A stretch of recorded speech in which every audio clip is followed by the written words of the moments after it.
if you had to give Apple's big coming out party in terms of services yesterday a grade, what would it be? I would say a B+. I echo Steve's somewhat skeptical attitude, but I think a good analogy is when Apple went into retail stores. So at the time Apple announced retail stores, everybody poo-pooed it, like it's too late, how can one company possibly support a high square footage rent and lease in malls and all that? So there's no way that Apple retail stores would succeed so deep into the personal computer revolution. And yet, obviously, all the pundits were wrong. So, with Apple, you just never know. It seems to defy gravity continuously. Stephen Levy, when I first watched this presentation yesterday, I thought it was a bad product announcement. I mean, I thought, boy, they had all of these things coming out, the iPads, the Macs, the week before, and then they do this thing where they hardly show any content, and they talk about what it's going to be. But then I slept on it, and I thought it was a good manifesto. Maybe what they were really trying to do is move expectations, affect culture, get people, instead of being on this targeted advertising model for digital content, to really think about not giving up your privacy in order to use a credit card or to watch content, etc.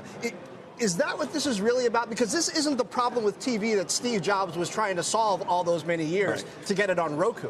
Right. No, you're right. I think the privacy thing actually is a thread that can go through this. So this is a services announcement. Weirdly, the only service they didn't mention was Apple Music, which was one of the most popular services and one that people actually pay for. But, Apple, iPhone sales are slowing down.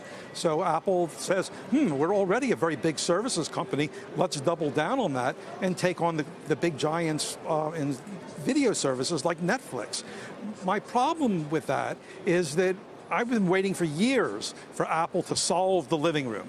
And if Apple is now both going to provide me, like a little box and, and the software to negotiate all my TV watching and then compete with companies like Netflix at the same time, how could they really serve me totally? I really wanted Apple to be Switzerland in this.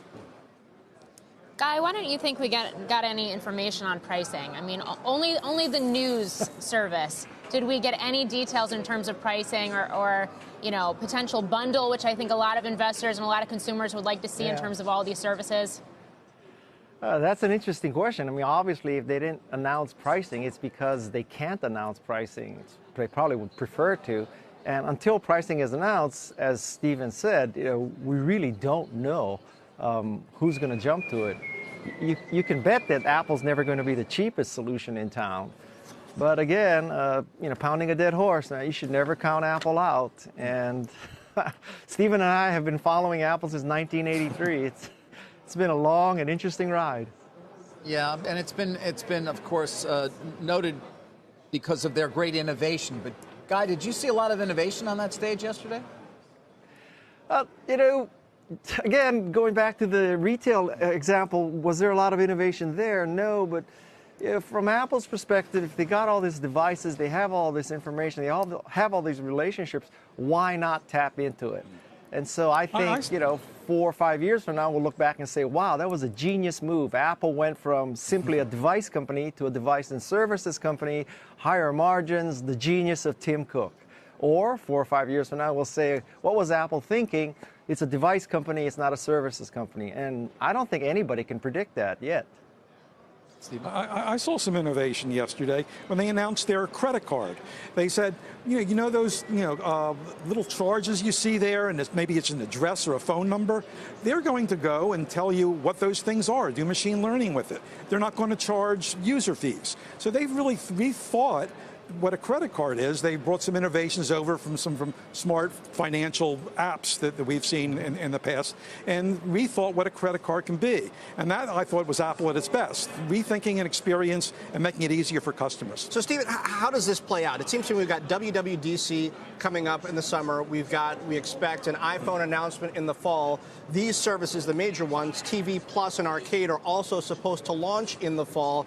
Was this just sort of planting a flag and then we get detail at WWDC, more about how these are going to work, the frameworks, et cetera, and the details and pricing in the fall? Well, I think the big question is how much are these services going to be integrated in specifically the Apple experience, the Apple ecosystem? So we know now that they're not going to put Netflix, at least at first, on their Apple TV service. That's not too great. The question is, what other things aren't going to be there because of Apple's competitive situation with some of these players?